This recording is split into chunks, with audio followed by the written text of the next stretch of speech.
Hello foodies, welcome to ஒரு வடக்கன் foodie. நான் இன்றைக்கி வந்திருக்கிறது ஒரு சைட் டிஷ் ரெசிபியோட பொட்டேட்டோ ஸ்டியூ.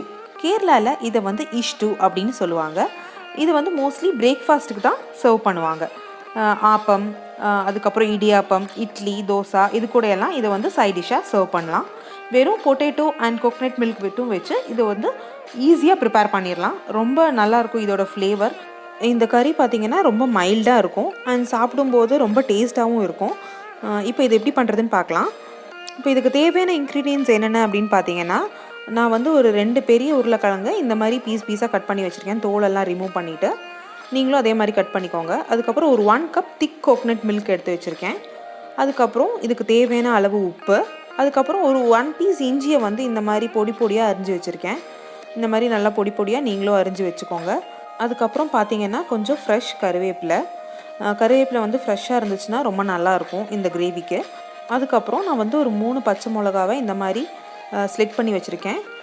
அதுக்கப்புறம் ஒரு 2 ஆனியன்ஸை இந்த மாதிரி கட் பண்ணி வச்சுருக்கேன். தின் ஸ்லைஸாக கட் பண்ணி வச்சுருக்கேன். அவ்வளோதாங்க நமக்கு இதுக்கு தேவையான இன்க்ரீடியன்ஸ். இப்போ இது எப்படி பண்ணுறதுன்னு பார்க்கலாம். இங்கே ஒரு குக்கரில் நம்ம கட் பண்ணி வச்சுருக்கிற பொட்டேட்டோஸை ஆட் பண்ணிக்கலாம். அதுக்கப்புறம் நம்ம பொடியாக அரிஞ்சு வச்சுருக்கிற இந்த இஞ்சியையும் இது கூட ஆட் பண்ணிக்கலாம். அதுக்கப்புறம் நம்ம கட் பண்ணி வச்சுருக்கிற க்ரீன் சில்லிஸும் இதில் ஆட் பண்ணிக்கலாம்.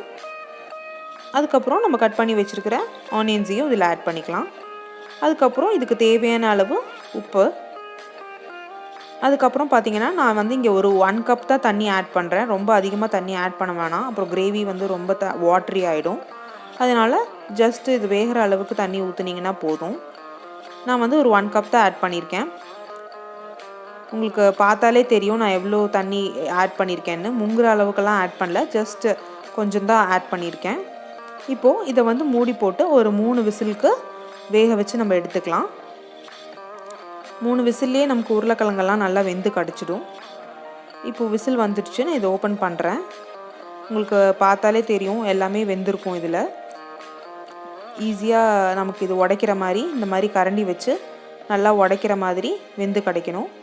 இந்த மாதிரி உருளைக்கிழங்கு எல்லாத்தையுமே உடைக்க வேணாம், கொஞ்சம் பீசஸை மட்டும் இந்த மாதிரி உடச்சி விட்டிங்கன்னா நல்லாயிருக்கும். நமக்கு கறிக்கு ஒரு கன்சிஸ்டன்சியும் கிடைக்கும், கொஞ்சம் திக் கன்சிஸ்டன்சியும் கிடைக்கும் இந்த மாதிரி உடச்சி விடும்போது. அதனால தான் இந்த மாதிரி உடச்சி விடுறோம்.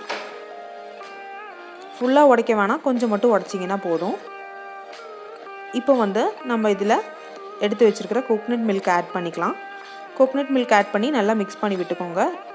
ஃப்ளேம் பார்த்திங்கன்னா லோ ஃப்ளேமில் வச்சுக்கோங்க. கோகனட் மில்க் ஆட் பண்ணதுக்கப்புறம் லோ ஃப்ளேமில் வச்சுட்டு ஜஸ்ட் கொஞ்சம் நேரம் ஒரு 2 மினிட்ஸ் ஹீட் பண்ணிங்கனாலே போதும். இது பாயில் பண்ண விடக்கூடாது. பாயில் பண்ணிங்கன்னா கோகனட் மில்கெல்லாம் பிரிஞ்சு போயிடும். ஜஸ்ட் 2 மினிட்ஸ் ஹீட் பண்ணிவிட்டு ஃப்ளேமை ஆஃப் பண்ணிவிடுங்க. ஆஃப் பண்ணதுக்கப்புறம் இதில் ஒரு 2 tablespoon coconut oil add பண்ணிக்கோங்க. கண்டிப்பாக கோகனட் ஆயில் தான் ஆட் பண்ணணும், அப்போ தான் நமக்கு அந்த ஃப்ளேவர் கிடைக்கும். அதுக்கப்புறம் கொஞ்சம் ஃப்ரெஷ் கருவேப்பிலையும் இது மேலே போட்டுக்கலாம். அவ்வளோதாங்க, நம்மளோட பொட்டேட்டோ ஸ்டியூ இங்கே ரெடி ஆகிடுச்சு. ரொம்ப குவிக் அண்ட் ஈஸியாக ப்ரிப்பேர் பண்ணுற ஒரு சைட் டிஷ் இது. கண்டிப்பாக நீங்கள் எல்லோரும் ட்ரை பண்ணி பாருங்கள். இட்லி, தோசா, ஆப்பம் எல்லாத்துக்கூடையுமே இதை நம்ம சர்வ் பண்ணலாம். உங்களுக்கு கோகனட் மில்க் பண்ணுறதுக்கு கஷ்டமாக இருந்தால் கூட நீங்கள் தேங்காவை அப்படியே அரைச்சி கூட இதில் ஆட் பண்ணிக்கலாம். அதுவும் நல்லாயிருக்கும், ஆனால் ஆத்தென்டிக் டேஸ்ட் கிடைக்காது. ஒரு நாள் உங்களோட பிரேக்ஃபாஸ்ட்டுக்கு இந்த சைட் டிஷ் ரெசிபி ட்ரை பண்ணி பார்த்துட்டு எப்படி இருந்துச்சு அப்படின்னு எனக்கு கமெண்ட்ஸில் சொல்லுங்கள். தேங்க்ஸ் ஃபார் வாட்சிங் ஒரு வடக்கன் ஃபுடி. பாய்.